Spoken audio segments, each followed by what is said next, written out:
ॐ सहना भवतु सहनौ भुनक्तु सह वीर्यङ्करवावहै तेजस्विनावधीतमस्तु मा विद्विषावहै। ॐ शान्ति शान्ति शान्तिः। ॐ पूर्णमदः पूर्णमिदं पूर्णात् पूर्णमुदच्यते पूर्णस्य पूर्णमादाय पूर्णमेवावशिष्यते। ॐ शान्ति शान्ति शान्तिः। श्रुतिस्मृतिपुराणानाम् आलयं करुणालयं नमामि भगवत्पादं शङ्करं लोकशङ्करं शङ्करं शङ्कराचार्यं केशवं बादरायणं सूत्रभाष्यकृतौ वन्दे भगवन्तौ पुनः पुनः। ईश्वरो गुरुरात्मेति मूर्तिभेदविभागिने व्योमवद्व्याप्तदेहाय दक्षिणामूर्तये नमः। नमः श्री शंकरानंद गुरुपादाम्बुजन्मने सविलास महामोह ग्राहग्रासैक कर्मणे।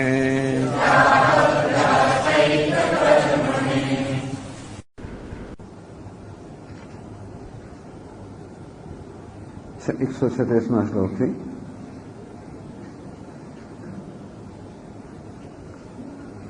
उपासनं नापि पक्वम् इह यस्य परत्रसः मरणे ब्रह्मलोके वा तत्त्वं विज्ञायमुच्यते। यं यं वापि स्मरन् भावम् त्यजत्यन्ते कलेवरम् तं तमेवैति यच्चित्तः तेन यातीति शास्त्रतः। अन्त्यप्रत्ययतो नूनम् भावि जन्म तथा सति। निर्गुणप्रत्ययोऽपि स्यात् सगुणोपासने यथा। नित्यनिर्गुणरूपं तत् नाममात्रेण गीयताम्। अर्थतो मोक्ष एवैषः संवादिभ्रमवन्मतः। तत्सामर्थ्याज्जायते धीः मूला विद्या निवर्तिता। अविमुक्तोपासनेन तारक ब्रह्म बुद्धिवत्। सोकामो निष्काम इति शरीरो निरिन्द्रियः। अभयं हीति मुक्तत्वम् तापनीये फलं श्रुतम्।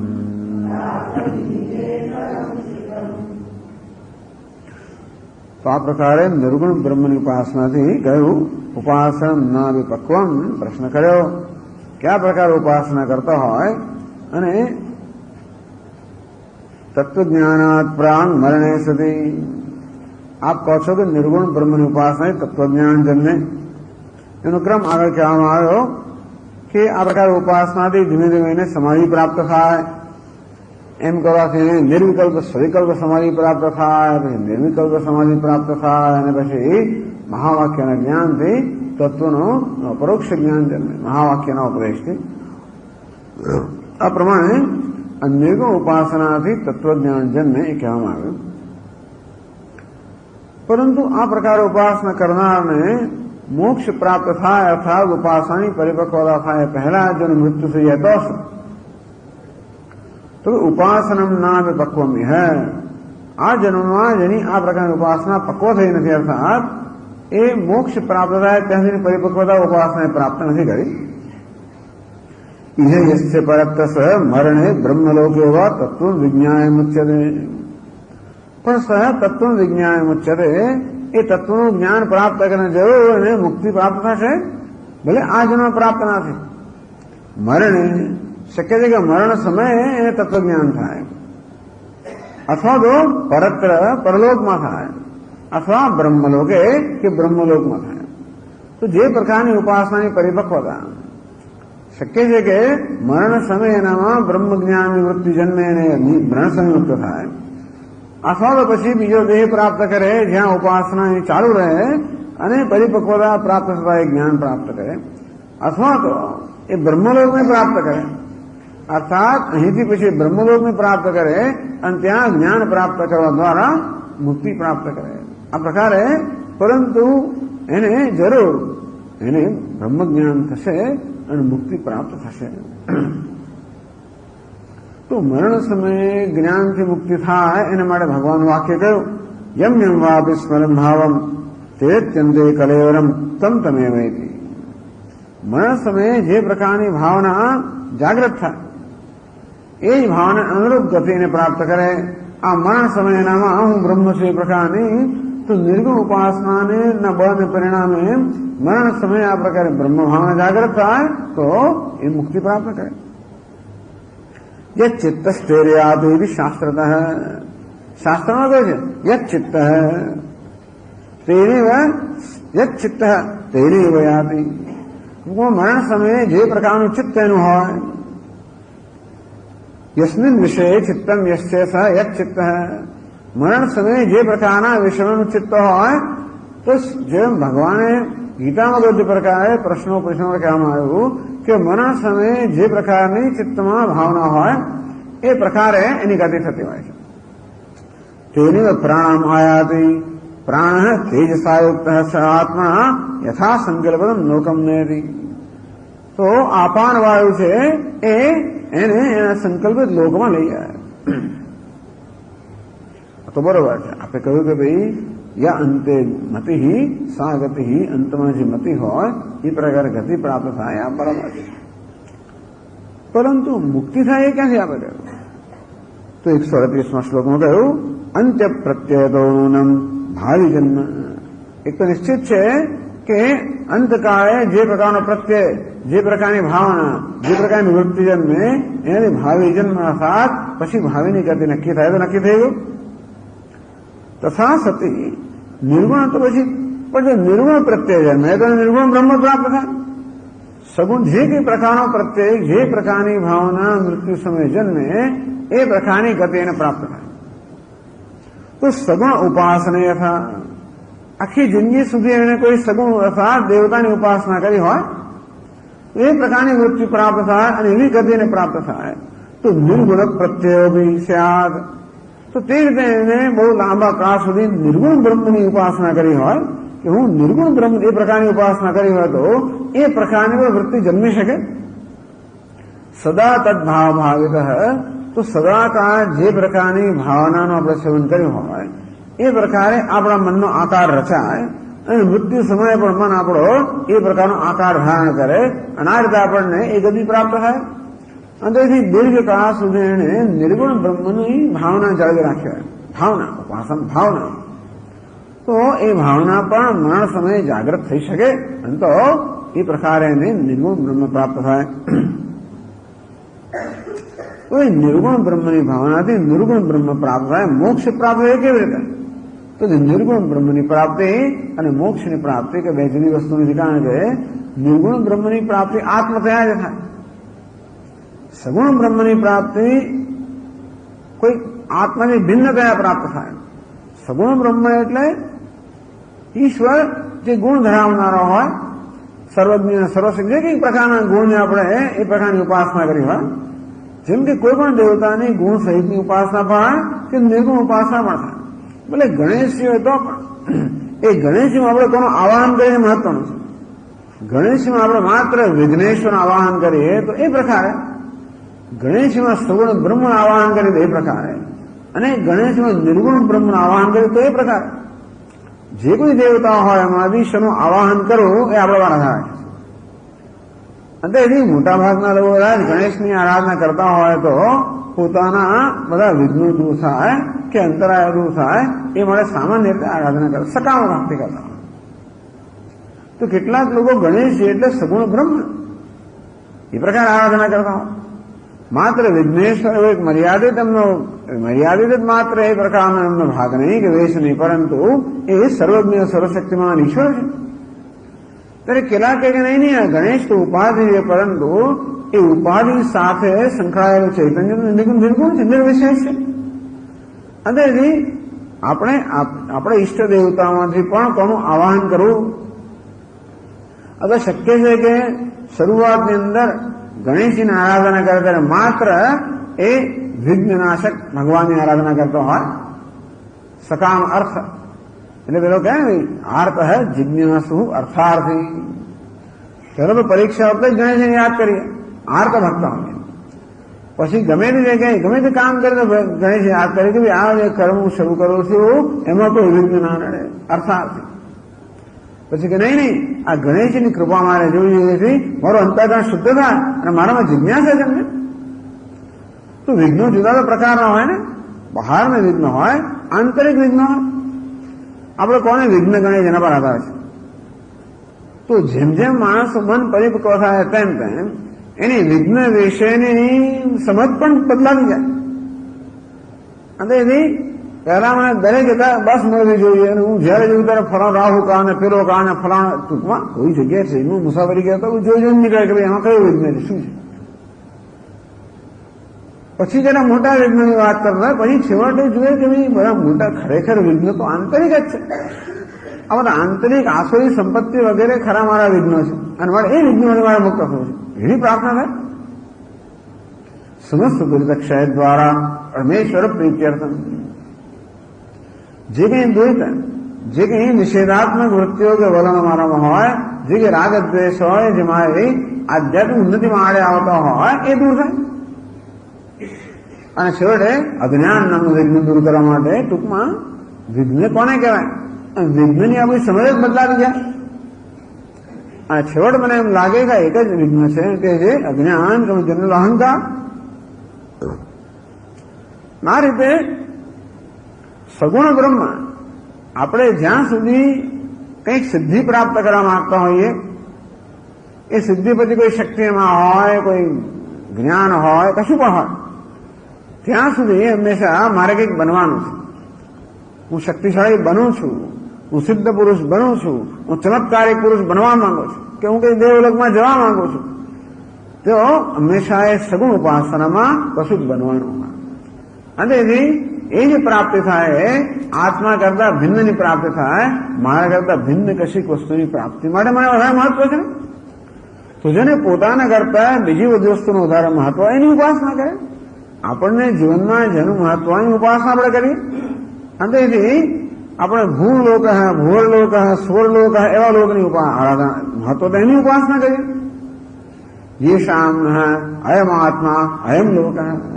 પણ જેને મળે આ આત્મા જ લોક બની જાય એ સૌથી મહત્વનું છે, એની આરાધના કરે. અગર એની નિર્ગુણ બ્રહ્મની આરાધના એટલે હું બ્રહ્મ જે પ્રકારની આરાધના થાય, બીજી કોઈ ના થાય. એક જ વસ્તુ નિર્ગુણ કે નિર્વિશેષ છે જે હું, બાકી બધી વસ્તુ સવિશેષ છે. અતેથી નિર્ગુણ બ્રહ્મની આરાધના એટલે બ્રહ્મને આત્મતયા પ્રાપ્ત કરવાની ઈચ્છા.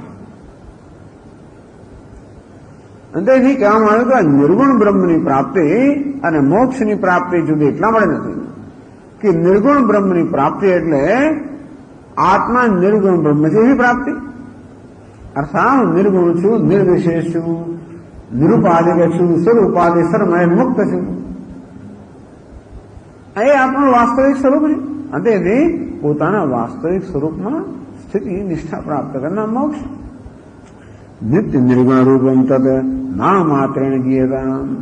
એમ કહેવાય કે ભાઈ નિર્ગુણ બ્રહ્મની પ્રાપ્ત કરે બ્રહ્મ વસન બ્રહ્મ અપ્યેથી જે બ્રહ્મ છે એ બ્રહ્મને પ્રાપ્ત કરે છે. અર્થ તો મોક્ષ એ વૈશ ભલે નામથી એમ કહેવાય કે નિર્ગુણ બ્રહ્મ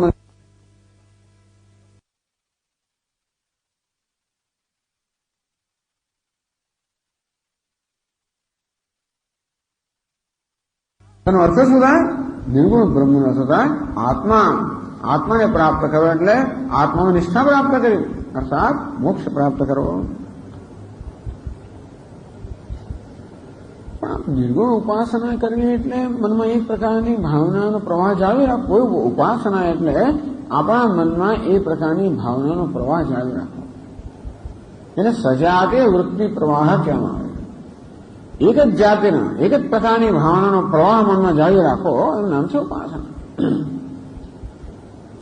તો નિર્ગુણ ઉપાસના અર્થાત નિર્ગુણ બ્રહ્મનો પ્રવાહ મનમાં જાળવી રાખો કોઈ માનસિક ક્રિયા તો છે. ઉપાસના કે ધ્યાન એ માનસ ક્રિયા છે. તો આપ તો કહો છો કે મોક્ષ તો જ્ઞાનથી પ્રાપ્ત થાય ત્યારે ક્રિયાથી પ્રાપ્ત ન થાય. તો નિર્ગુણ ઉપાસના એક પ્રકારની ક્રિયા છે તો એનાથી મોક્ષ કેમ પ્રાપ્ત થાય?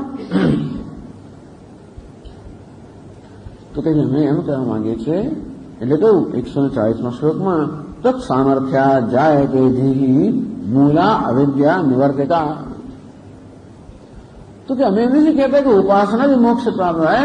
ઉપાસનાથી જ્ઞાન પ્રાપ્ત થાય અને જ્ઞાન દ્વારા મોક્ષ પ્રાપ્ત થાય. તત્ સામર્થ્યા એટલે નિર્ગુણ ઉપાસના સામર્થ્યથી ધીહી મૂલા અવિદ્યા નિવર્તિકા ધીહી જાય તે આ હું બ્રહ્મ છું એ પ્રકારની ભાવનાથી ગ્રંથકાર કહે છે કે હું બ્રહ્મ છું એ પ્રકારની ભાવના પણ સતત જાળવી રાખવામાં આવે. એ ભાવના પણ એવું બળ છે કે સિવાય આપણને હું બ્રહ્મ છું જ્ઞાન ઉત્પન્ન કરાવી આપે. બસ આ એક એમનું આ પંચરસીકાર છે ને એમનો એક પોતાનો આ એક શું કહેવાય પોતાનો પક્ષ છે કે પોતાનો અભિપ્રાય છે પોતાનો અનુભવ જે કોને.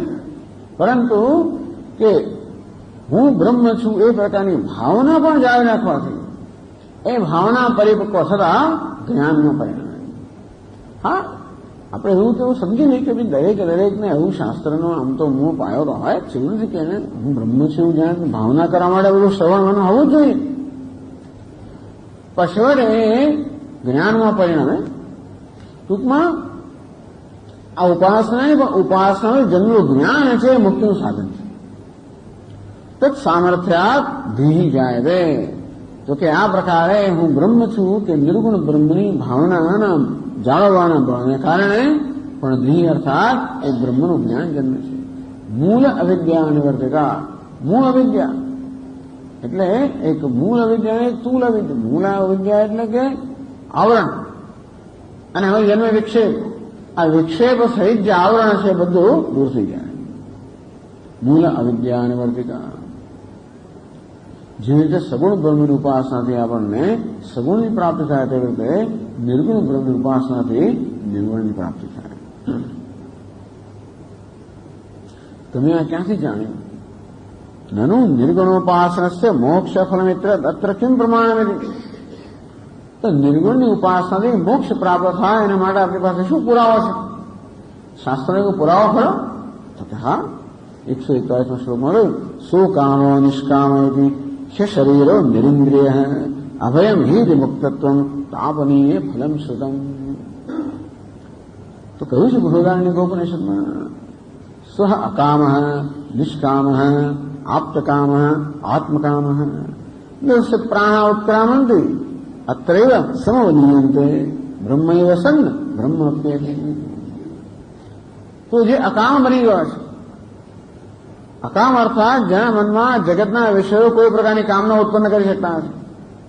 અકામનો અર્થ કોઈ પ્રકારનો વિષય, કોઈ પ્રકારની સિદ્ધિ, કશી વસ્તુ એનામાં કોઈ પ્રકારની કામના કે આકર્ષણ ઉત્પન્ન કરી શકતું જ નથી. એવું ક્યારે હોય? નિષ્કામ, જેના મનમાંથી એ પ્રકારની વાસનાઓ કે એ પ્રકારની અધૂરપ દૂર થઈ ગઈ છે. যদি મનમાં કશી પણ અધૂરપ હોય ત્યાં સુધી વસ્તુ આપણામાં કામના જન્માવે. મારામાં કોઈ પ્રકારની અધૂરપ હોય તો એ અધૂરપ પૂરી કરનારી વસ્તુ મારામાં કામના જન્માવે. આ મને ભૂખ લાગી હોય તો પછી કશીક વસ્તુ જોઉં, કોઈ ખોરાક, મીઠાઈની દુકાન તો તરત મારામાં ઈચ્છા જન્માવે. પગે થાકી ગયો ને બસ જો તરત મારામાં ઈચ્છા જન્માવે કે રિક્ષા તરત ઈચ્છા જન્માવે રિક્ષામાં બેસવાની. આમ વસ્તુ મારામાં ઈચ્છા ક્યારે જન્માવે? મારામાં કોઈને કોઈ અધૂરપ હોય ત્યારે. આ જગતના પદાર્થોમાં કે આપણામાં ઈચ્છા જન્મવાનું સામર્થ્ય નથી. આપણામાં ઈચ્છા જન્મે છે કારણ કે અંદરથી પેલી અધૂરપ છે. એટલી વસ્તુઓનું સામર્થ્ય મેળવે છે. બાકી સામર્થ્ય કોઈ ના મેળવી શકે. કોઈ મને ગુલામ ના બનાવી શકે કે મારામાં ગુલામીપણાની અંદર એવી ગ્રંથિ હોય તો જ મને કોઈ ગુલામ બનાવી શકે. આમ મારામાં કંઈક જરૂરિયાત હોય, ઉણપ હોય, જરૂરત હોય, અપૂર્ણતા હોય તો જ જગતના પદાર્થો છે મારામાં કામના જન્માવી શકે. અકામ, અજ્ઞાની પુરુષ કેવો છે? અકામ.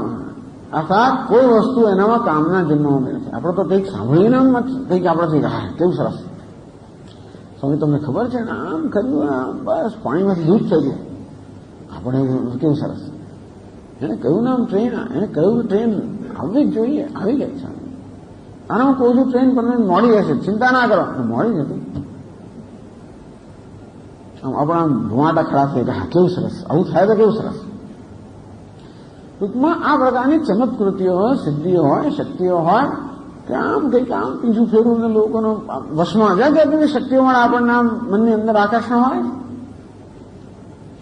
હવે કોઈ પણ વસ્તુ ક્યારેય પણ આપણામાં કશું આકર્ષણ ઉત્પન્ન ના કરે ત્યારે સમજવું કે આપણે પૂર્ણતા પ્રાપ્ત કરી.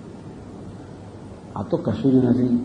એ તો બ્રહ્મલોક સુધી, બ્રહ્મલોકની તો કલ્પના જ આપણા તો પૃથ્વીની બધી વસ્તુઓ છે. આજે વાત કરે ને તો આ લોકની વસ્તુઓ તો ગંધર્વો, કિન્નરો, ગંધર્વોની વાત સાંભળો, દેવતાઓની વાત સાંભળો, એ પણ કંઈ નથી.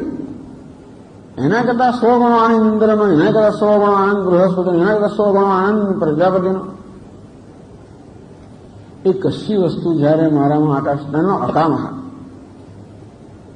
દેહાદિ બ્રહ્મ પર્યંતે નિત્ય ભોગ્ય વસ્તુ તદ્વૈરાગ્યમ જિહાસાયા. એવી વસ્તુ ઠીક છે, બધું બરોબર છે. એમના માટે આપણે કોઈ ઘૃણા નથી. બધા એમને સ્થાન યોગ્ય છે. મને જરૂર નથી.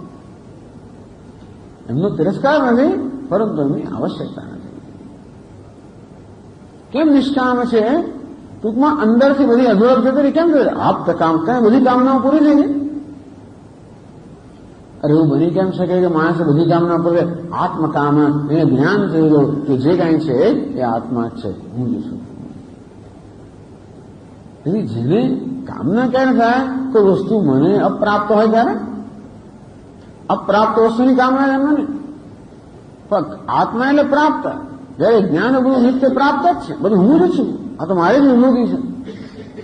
આપણા ઘરમાં ફર્નિચર હોય એની કામ ના થાય આપણને. આપણે ઘરમાં જે સરસ ખુરશીઓ કેવી સરસ છે, પણ આપણી જ છે તો કામ ના થાય.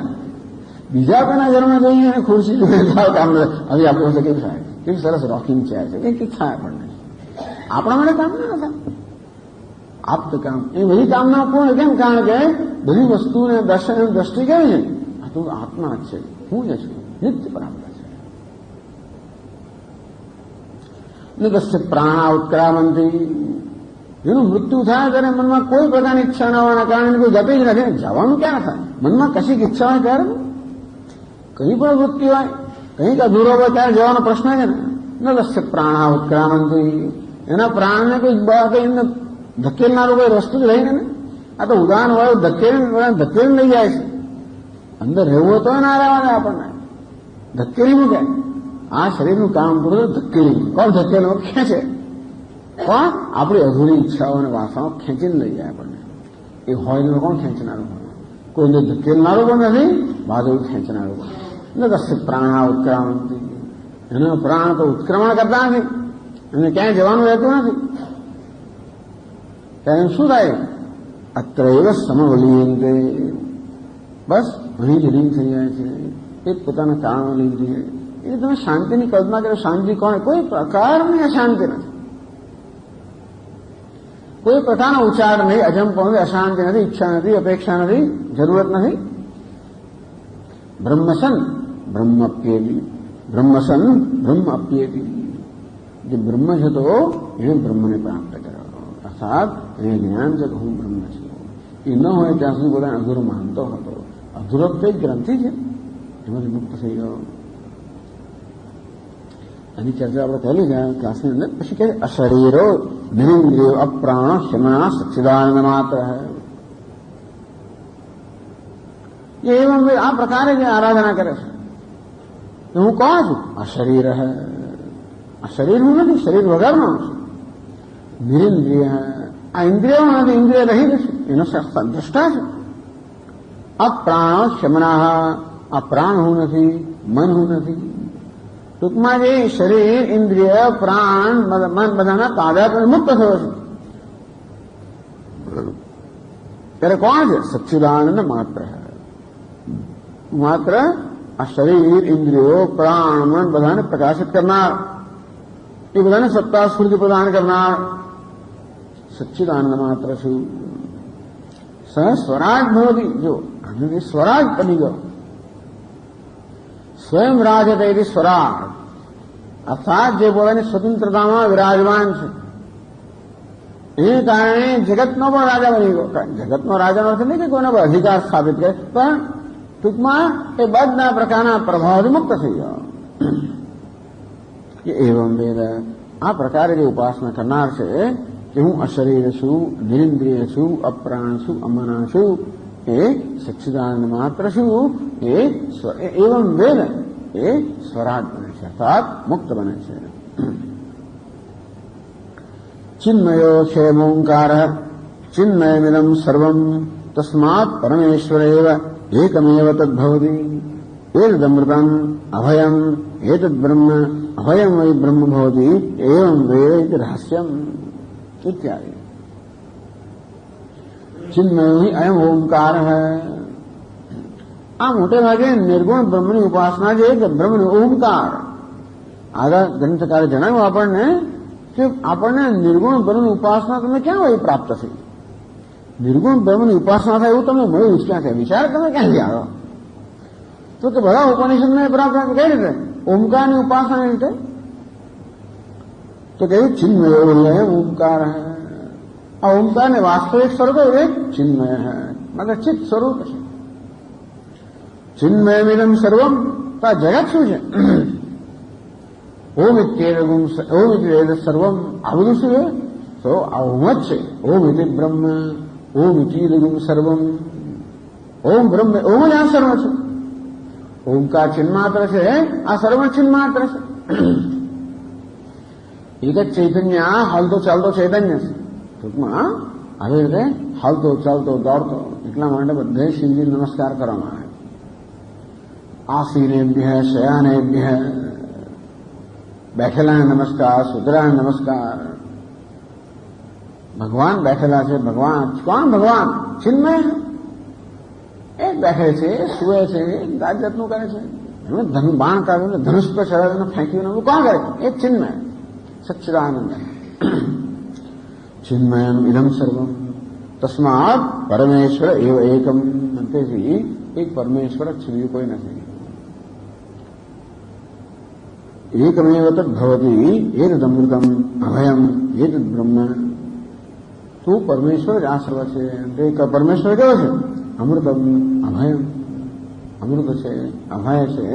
એતદ બ્રહ્મ અભયમ વૈ બ્રહ્મ ભવતી. અંતેથી એ એવં વેદ, આ પ્રકારે જે સતત આરાધના કરે છે, ઓમકાર સર્વ છે, પરમેશ્વર એક જ છે, જે ઓમકાર એ હું છું, એ જ સર્વ જગત છે, એ જ સર્વ કંઈ છે.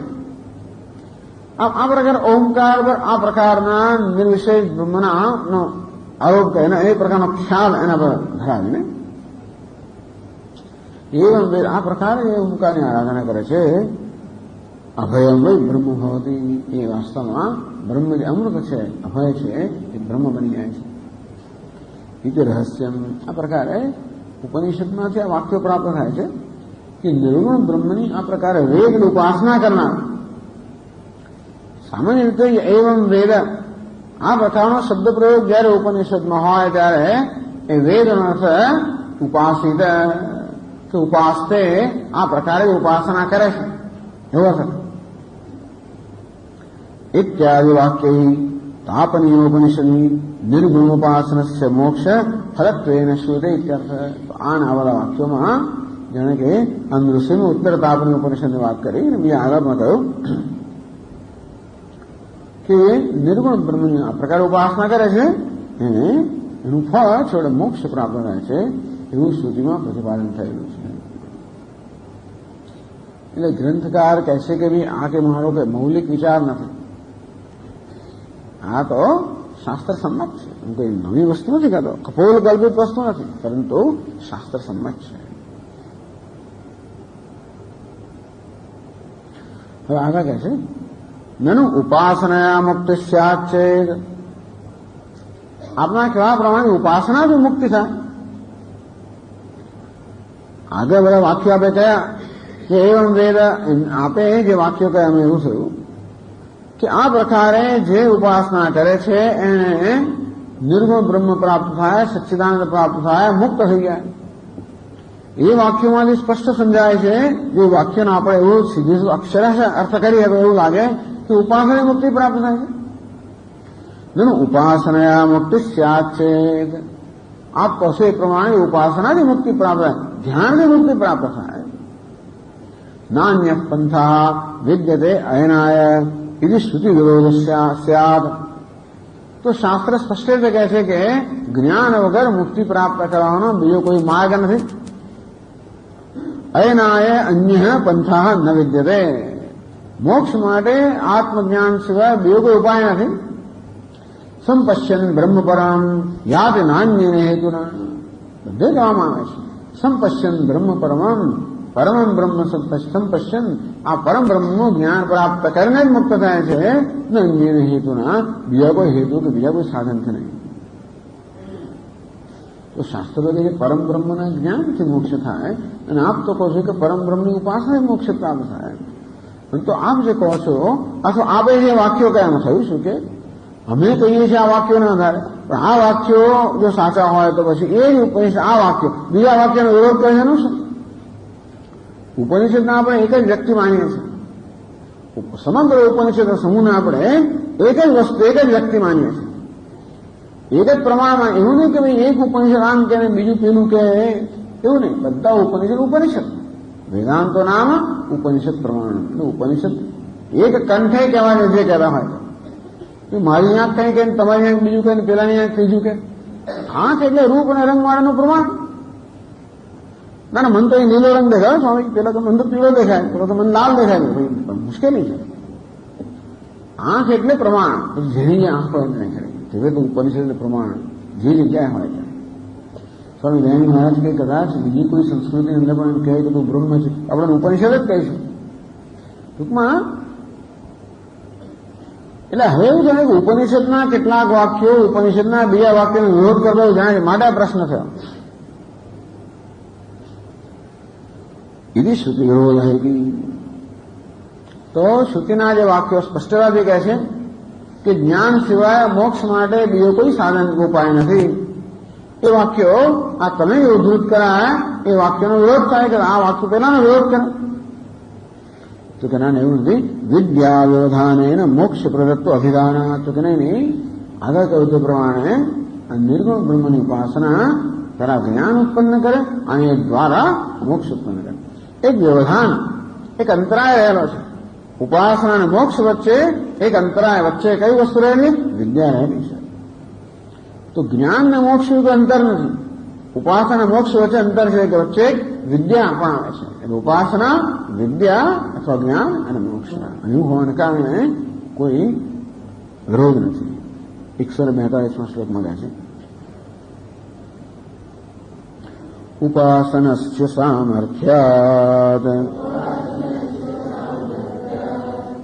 विद्योत्पत्तिर्भवेत् ततः नान्यः पन्था इति ह्येतत् शास्त्रं नैव विरुध्यते।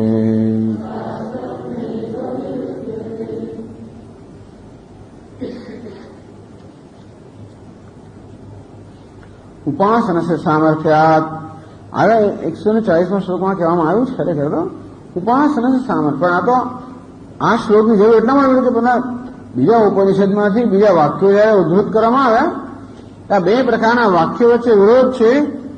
140માં શ્લોકમાં છે તો એ આપણું સામાન્ય વિરોધ મનમાં જન્મે કે એક માણસ ક્રિયા કેવી રીતે મોક્ષ જન્મ આવે તો કે માણસ ક્રિયામાં જ્ઞાન દ્વારા મોક્ષ જન્મ આવે.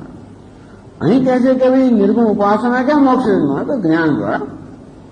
ઉપાસના સે સામર્થ્યાત વિદ્યોત્પત્તિ ભવેત, ઉપાસના સામર્થ્યથી ઉપાસના બળથી વિદ્યોત્પત્તિ અર્થાત જ્ઞાનની ઉત્પત્તિ થાય.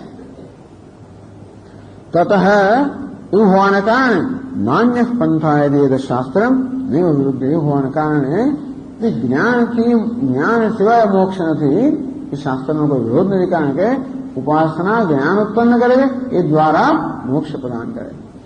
એટલે કે જ્ઞાન એ મોક્ષનું સાક્ષાત સાધન છે, ત્યારે ઉપાસના મોક્ષનું પરંપરા સાધન છે. સાક્ષાત અને પરંપરા. તો જેવી રીતે આપણે અહીંથી મુંબઈ જવું હોય તો ટ્રેન છે એ સાક્ષાત સાધન છે મુંબઈ લઈ જનાર. બસ છે ને એ આપણે પરંપરા અહીંથી સ્ટેશને લઈ જાય. આ બસ શું કહે છે? સ્ટેશને લઈ જાય. અને ટ્રેન પછી મુંબઈ લઈ જાય.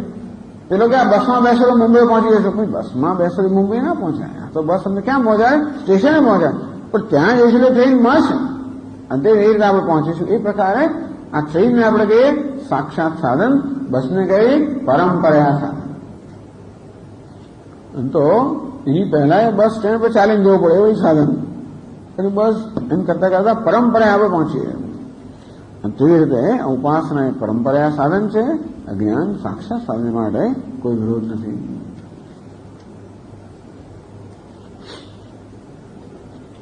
તો આગળ देखो મરણે બ્રહ્મલોકે વા તત્વ વિજ્ઞાન મુચ્યતે. તો તત્વનું જ્ઞાન પ્રાપ્ત કરીને ક્યાં તો મરણ સમયે અથવા બ્રહ્મલોકમાં, આવી મરણની વાત થઈ તો બ્રહ્મલોકની વાત કરશે કે બ્રહ્મલોકમાં જ્ઞાન પ્રાપ્ત કરીને મોક્ષ થાય છે એવું કહેવાય છે. એને ક્રમ મુક્તિ કહેવામાં આવે છે. એટલે એવું કહેવામાં આવે છે કે જેને બ્રહ્મલોકને પ્રાપ્ત કર્યો છે એ છેવટે બ્રહ્માજી પાસેથી જ્ઞાન પ્રાપ્ત કરીને આ કલ્પનો અંત આવે ત્યારે એ બ્રહ્માજી એની પણ મુક્તિ થઈ જાય એવું કહેવામાં આવે છે. તે બ્રહ્મલોકેશુ પરાંતકાલે પરામૃતા પરિમુચ્યંતિ સર્વે. પરાંતકાલે અર્થાત કલ્પનો જે અંત આવે ત્યારે એ લોકો બ્રહ્મલોકની અંદર જયારે કલ્પનો અંત આવે ત્યારે એ લોકો બધા અજ્ઞાનથી મુક્ત થઈને એમનું મોક્ષ થઈ જાય છે. તો એ જે વાત છે ને શાસ્ત્રમાં એની અહીંયા ચર્ચા કરે છે. 143માં શ્લોકમાં કહે છે શ્રુતિ પ્રમાણે, શ્રુતિને પ્રમાણ તરીકે કહેશે કે કેવી રીતે બ્રહ્મરૂપમાં જ્ઞાન પ્રાપ્ત કરીને પણ મનુષ્ય મુક્ત થાય છે. સારામાં સારું તો અહીં જ પ્રાપ્ત કરવું, મરણની પણ રાહ ના જોઈએ. એટલે શ્રેષ્ઠ વસ્તુ છે કે અત્યારે જીવન તો શું ત્યારે સભાન છું, જીવન ત્યારે જ્ઞાન પ્રાપ્ત થાય એમ મુક્ત બની ગયું, જીવન મુક્ત શ્રેષ્ઠ. એ ન થયું તો ચાલો મરણ વખતે થયું એટલે ફરી જન્મ ના લેવો પડે. એ ના થાય તો ચાલો બ્રહ્મલોકમાં જઈને, એ ના થાય તો ભાઈ બીજો જન્મ લઈને એવી જાતને એવો ક્રમ છે. પણ છેવડે છોડવાનું તો નથી, મુક્તિ તમને છોડવાની તો નથી. આ જન્મ પછી એક વખત આમ આ એક એસ્કેલેટર પર ચડ્યા ને બધા એટલે પછી થોડા થોડું જીવું હોય, જલ્દી જતું હોય, જે હોય ખરો. એક વાર જ્ઞાન મળે, પ્રેમ જન્મ્યો તો ધીમે ધીમે પ્રેમ વધીને બીજા બધા વાળાનો પ્રેમ છોડાવશે. મુશ્કેલ એક જ છે કે જ્ઞાન માટે પ્રેમ છે ને બીજી વસ્તુ માટે પ્રેમ છે પાછો. ત્યારે એવું છે ને કે મોક્ષ માટે પ્રેમ કરો, એને કારણે જ્ઞાન માટે પ્રેમ, પણ જો ધંધા માટે પ્રેમ કરો, મારા કુટુંબ માટે પ્રેમ કરો, પેલા માટે ખરો, પેલા માટે ખરો. એટલા માટે આ જ્ઞાનનું બહુ જોર ચાલતું નથી. પેલા બીજી બધી જોરાર વસ્તુ આવે ને ખસેડી મૂકે છે, તેથી આપણું મન એમાં રહેતું નથી. તો કઈ વાંધો નહીં, ધીમે ધીમે કરતા આ એક વસ્તુ સત્ય હોવાના કારણે એને ભગવાનનું નામસ્મરણ કરવાનો હેતુ એ છે કે કારણ કે ઈશ્વર સત્ય છે. પછી રામ કહો, કૃષ્ણ, જે કે નામ દો, ઈશ્વર નામ હોવાના કારણે સત્ય છે. સત્ય છે ને સત્યમેવ જયતે નામ ઉત્તમ. સત્યનો જય થવાનો છે, ભિક્ષાનો અનુત્તમ ભિક્ષાનો નહીં. તો બાકીની બધી વસ્તુ જેને માટે મનમાં આકર્ષણ છે, જેને માટે મનમાં મૂલ્ય છે, મહત્વ છે, એ આજે તો આવતીકાલે મહત્વ ગુમાવે રહેવાની, કારણ કે છેવટે મિથ્યા છે. એટલા માટે એમનામાં મને જોઈએ છે આપણને શક્તિ નથી, એટલે આજે આવતીકાલે તો મને છેવટે એના માટે એનો ભ્રમ ભાંગવાનો જ છે. અત્યારે હું ભ્રમમાં છું તો પેલું મળશે તો આમ થઈ જાય, પેલું મળશે તો આમ થઈ જાય છે. પણ આ શાસ્ત્રોનું સેવન કરવાને કારણે જેમ જેમ મારો વિવેક પરિપક્વ થતો રહેશે તેમ તેમ આ બધી મિથ્યા વસ્તુનું આકર્ષણ છે, આકર્ષણનો ભ્રમ ભાંગવાનો જ છે. આજે તો ચાલે. આમ જેમ જેમ બીજી બધી વસ્તુનું મહત્વ ઘટતું જશે તેમ તેમ એ રંજાડ બી ઓછી થશે, અને તેમ તેમ પછી આજે વસ્તુ છે મોક્ષ અને જ્ઞાન એ ધીમે ધીમે આપણા વડે વધારે મહત્વ પ્રાપ્ત કરતું જશે. અને એક સમય આવશે જ્યારે એ સૌથી વધારે મહત્વ પ્રાપ્ત કરશે. એક સમય આવશે એના સિવાય કશું મહત્વ રહેશે જ નહીં. મોક્ષ અનુભવવાની તીવ્ર ઈચ્છા, મોક્ષાર્થા મોક્ષતા એટલે કે મને મોક્ષ એ તીવ્ર ઈચ્છા મોક્ષ પ્રાપ્ત થાય. અને ત્યાર પછી કોઈ પણ આવા વસ્તુ પછી એનું પરિણામ પ્રાપ્ત કરવામાં કોઈ આડા આવી શકે જ નહીં. અત્યારે જે આવતું હોય આડે આપણી ઈચ્છાઓ વગેરે. તેથી અહીં નહીં તો મરતી વખતે નહીં તો બીજા જન્મમાં, એમાં નહીં તો બ્રહ્મલોકમાં, એમ તો પછી. પરંતુ એટલે ભગવાન કહે છે અનેક જન્મ સંસિદ્ધ તતો યાતિ પરામ ગતિમ. આમ અનેક જન્મમાં સિદ્ધિ પ્રાપ્ત કરતા કરતા છેવટે એ પરાગતિને પ્રાપ્ત કરે છે. તો હવે એ ચર્ચા કે બ્રહ્મલોકમાં જ્ઞાન થાય છે એ પણ શાસ્ત્રમાં કહેવામાં આવ્યું છે. એ વસ્તુ પેલા મૃત્યુ વખતે જો આપણને બ્રહ્માકાર વૃત્તિ જન્મે તો મૃત્યુ વખતે જ્ઞાન પ્રાપ્ત થાય એ માટે ગીતાનો અને પ્રશ્નોપનિષદના વાક્યો કહેવામાં આવે.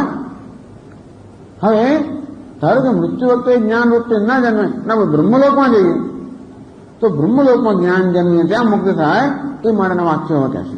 143માં શ્લોકમાં કહે છે નિષ્કામોપાસના મુક્તિ તાપનીયે સમીરિતા બ્રહ્મલોકસ્ય કામસ્ય શૈવ્ય પ્રશ્ને સમીરિતઃ.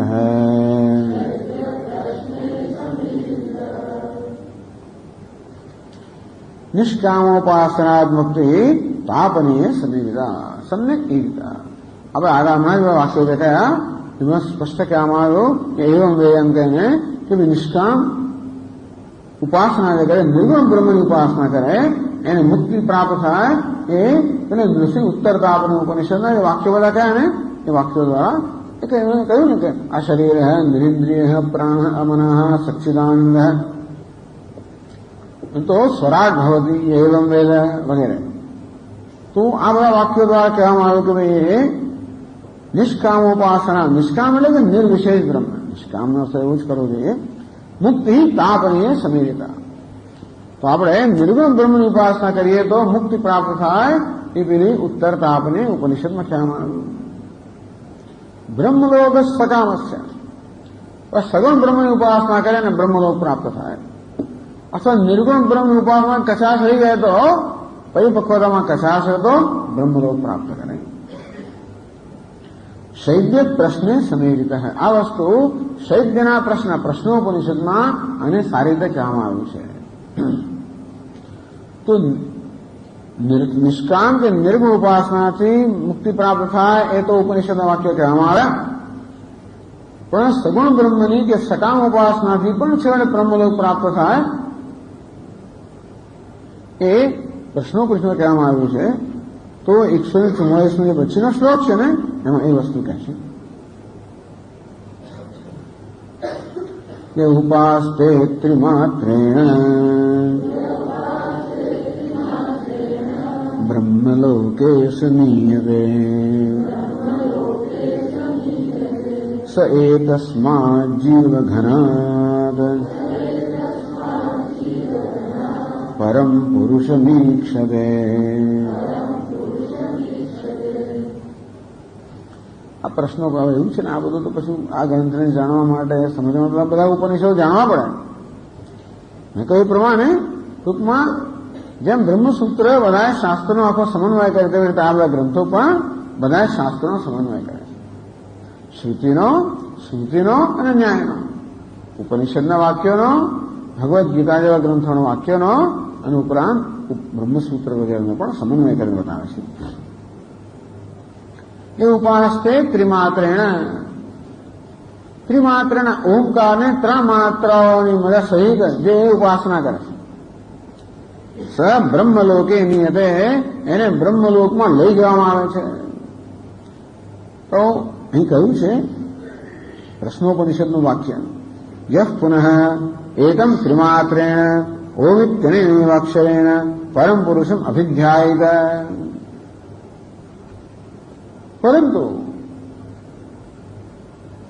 ये एकम परम पुरुषम अभिध्यायित, जो परमात्मा ने आराधना करे છે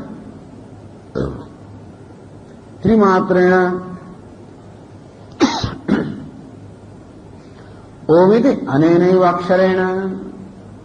આ ઓમની 3 માત્રાઓ છે, અકાર, ઉકાર અને મકાર. આમ ઓમકારની સંપૂર્ણતા આવું 3 માત્રા આપણને આશ્ચર્ય થાય કે આવું 3 માત્રાની ઉપાસના પણ એવું છે ને. પ્રશ્નોપનિષદમાં કોઈ વિલક્ષણ વસ્તુ છે. ઓમકારની ઉપાસના કરવા માટે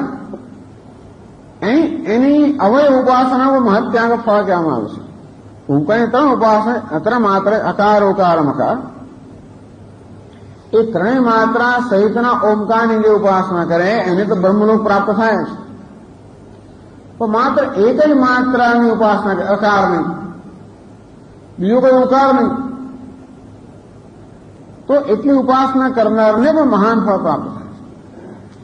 આમ તમે જાણો છો તે પ્રમાણે ઓમકારની 3 માત્રાઓને ભિન્ન ભિન્ન વસ્તુઓ સાથે એને સરખાવવામાં આવતી હોય છે. કે જેમ કહ્યું ને, ત્રયીમ તિસ્રો વૃત્તિ ત્રિભુવન અથો ત્રીનપી સુરાન. આ અકાર, ઉકાર, મકાર જે છે, 3 વેદ છે, ઋગ્વેદ, યજુર્વેદ, સામવેદ. અકાર એટલે ઋગ્વેદ, ઉકાર એટલે યજુર્વેદ, મકાર એટલે સામવેદ. તિસ્રો વૃત્તિ જાગ્રત સ્વપ્ન સુષુપ્તિ અથવા તો સૃષ્ટિ સ્થિતિ લય. ત્રયીમ તિસ્રો વૃત્તિ ત્રિભુવનમ, 3 ભુવન. એ પણ જાગ્રત જગત, સ્વપ્ન જગત, સુષુપ્ત જગત, 1 ભુવન. અધ્યાત્મ વિશે અથવા તો પૃથ્વીલોક, અંતરિક્ષ લોક, સ્વર્ગલોક, 3 ભુવન. ભુવઃ સ્વઃ. ત્રીનપી સુરાન અને 3 દેવતાઓ, બ્રહ્મા, વિષ્ણુ, મહેશ અથવા તો અગ્નિ, વાયુ અને સૂર્ય. તો અગ્નિ, વાયુ અને સૂર્યના 3 દેવતાઓના ઋષિ કહેવામાં આવે છે. અને બ્રહ્મા, વિષ્ણુ, મહેશના 3 માત્રાઓના દેવતા કહેવામાં આવે છે. અને ભૂ સ્વ અને 3 માત્રાના લોક કહેવામાં આવે છે. આ પ્રકારે કહેવામાં આવે છે. તો ત્યાં ઉપનિષદમાં કહેવામાં આવ્યું કે જે માત્ર અકારની ઉપાસના કરે એ ઉપાસના પરિપાક રૂપે એનું જયારે મૃત્યુ થાય ત્યારે ઋગ્વેદ આવે. એટલે ઋગ્વેદના અભિમાની દેવતા આવે અને એને પૃથ્વીલોકમાં ઉત્તમ સ્થળે લઈ જાય. પૃથ્વીલોકમાં જન્મ થાય, પરંતુ ઉત્તમ જન્મ થાય. બ્રહ્મચર્યમાં શ્રદ્ધા, બ્રહ્મચર્ય અનેક આ પ્રકારના ઉત્તમ સદગુણ ધરાવનારો આ મનુષ્ય રૂપે જન્મે. અને રીતે એનો ઉત્તમ આનંદ છે, સાત્વિક આનંદ એને પ્રાપ્ત કરે. જે બીજી માત્ર ઉકાર છે એની આરાધના કરતો હોય, એને યજુર્વેદના અભિમાની દેવતા આવે અને સોમલોક એટલે કે જે આ પૃથ્વીને સ્વર્ગની વચ્ચેનો મધ્યમાં લોક છે, પિતૃલોક, ત્યાં લઈ જાય. ત્યાં કેટલાક દીર્ઘકાળ રહે, ત્યાંનો અભોગ ભોગીને એ પછી પૃથ્વી પર આવે. આ કેમ કહેવાનું? પેલા 3 માત્રાની ઉપાસનાની પ્રશંસા સ્તુતિ કરવા માટે. યહ પુનઃ, પરંતુ જે એકમ ત્રિમાત્રેણ ઓમિતિ એતૈને અક્ષરેણ પરમ પુરુષમ અભિધ્યાયિત. પરંતુ અકાર, ઉકાર, મકાર એમને 3 માત્રાઓ જે પરમાત્મા, પરમ પુરુષ એટલે જે પરમાત્મા છે એનું ધ્યાન કરતો હોય. સ તેજસી સૂર્ય સંપન્ન, એની ઉપાસના પરિપાકને રૂપે મૃત્યુ થયા પછી એને તેજસ્વી સૂર્ય સંપન્ન આ તેજસ્વી સૂર્ય છે તેજ સ્વરૂપ એને પ્રાપ્ત થાય. યથા પાદોદર ત્વચા વેદન મુચ્યતે એવમ હવૈસ પાપમના વેદન મુક્ત. અને જેમ પેલો સાપ પોતાની કાંચળીથી મુક્ત થઈ જાય તેવી રીતે આ તેજસ્વી સૂર્યને પ્રાપ્ત થનાર ઉપાસક બધા પાપથી મુક્ત થઈ જાય, નિષ્પાપ બની જાય. સહ સામવેહી પુણ્યતે બ્રહ્મલોકમ. અને પછી આ સામવેદના અભિમાની દેવતા આવે અને એને બ્રહ્મલોક લઈ જાય, ઉપર લઈ જાય. સહ એકસ્માત જીવઘનાત પરમ પુરુષ ઈક્ષતે.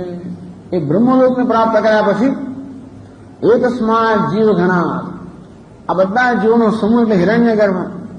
જીવઘનાત પરમ, હિરણ્ય ગર્ભમાં પર પુરુષમ એ બધી જ નગરીમાં પુરીમાં નિવાસ કરનાર જે સર્વ અંતરાત્મા છે, એવો પુરુષ હતા, જે પૂર્ણ પરમાત્મા છે, એને પ્રાપ્ત કરે છે. આમ બ્રહ્મલોકમાં ગયા પછી હિરણ્ય ગર્ભમાં પર જે પરમાત્મા છે ઈક્ષતે એના દર્શન કર્યા હોય એનું જ્ઞાન પ્રાપ્ત કરે છે. એના જે વાક્ય કહેવામાં આવ્યું દ્વારા કહેવામાં આવ્યું કે કેવી રીતે ઓમકારની નિર્ગુણ બ્રહ્મની ઉપાસના કરનાર કેવી રીતે બ્રહ્મલોકને પ્રાપ્ત કરે, અને જો એનામાં કામના રહી ગઈ હોય તો એ બ્રહ્મલોકના બધા ભોગો ભોગવે અને છેવટે એને જ્ઞાન દ્વારા એને મુક્તિ પ્રાપ્ત થાય. यदि सकामस्य ब्रह्मलोक प्राप्ति श्रूयते इत्यर्थः. એટલે ये उपास्ते इति मात्रेण ब्रह्मलोके सनियते स एतस्मात् जीवघनात् परम पुरुष वीक्षते. આખો જે વાક્ય છે ઉપનિષદનો એને બહુ સરસ રીતે આ શ્લોકમાં અર્થતઃ પઠતી, એનો અર્થ કહેવામાં આવે છે.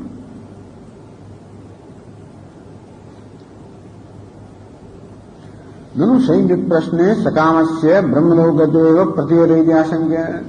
પણ આમાં તો કહેવામાં આવ્યું કે બ્રહ્મલોક પ્રાપ્ત થાય તત્ર તત્વ સાક્ષાત્કારસ્ય ન. તો કે એવું નહીં કે એને તત્વ સાક્ષાત્કાર પણ થાય, આમ બ્રહ્મલોક પ્રાપ્ત થાય તત્વ સાક્ષાત્કાર. એ કહ્યું સહી તસ્માત જીવઘનાત પરમ પુરુષમીક્ષતે. આ જીવઘન બ્રહ્મલોકંગત સહ ઉપાસક, બ્રહ્મલોકને પ્રાપ્ત થતા ઉપાસક.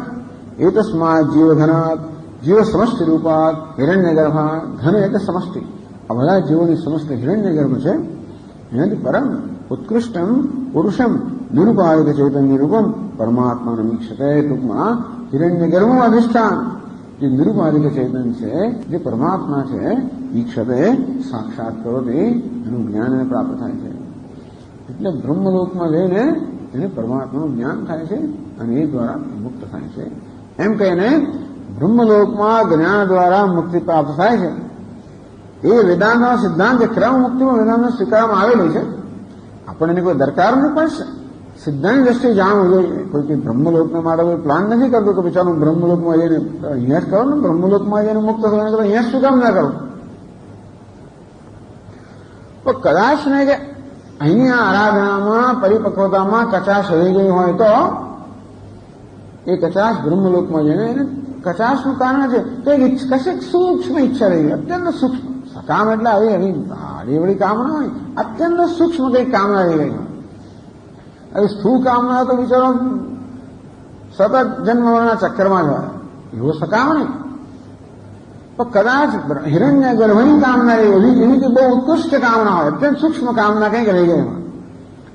એટલે એના વૈરાગ્યના પરિપક્વતામાં જરાક કે કચાશ રહી ગઈ હોય તો એ કચાશ પૂરી કરવા માટે એની કામના પૂરી થાય અને હિરણ્ય ગર્ભના લોકમાં એને એ કામના પૂરી થાય, એમ મુક્ત થવા પછી એને જ્ઞાન પ્રાપ્ત થાય અને પછી એ મુક્તિ પ્રાપ્ત કરે. આ રીતે ઉપનિષદમાં કહેવામાં આવ્યું કે ક્રમ મુક્તિમાં પ્રાપ્ત થાય છે. હિરણ્ય એટલે બ્રહ્મલોકમાં પ્રાપ્ત થઈને જ્ઞાન દ્વારા મુક્તિ પ્રાપ્ત થાય છે, એ પણ શાસ્ત્રોમાં કહેવામાં આવ્યું છે.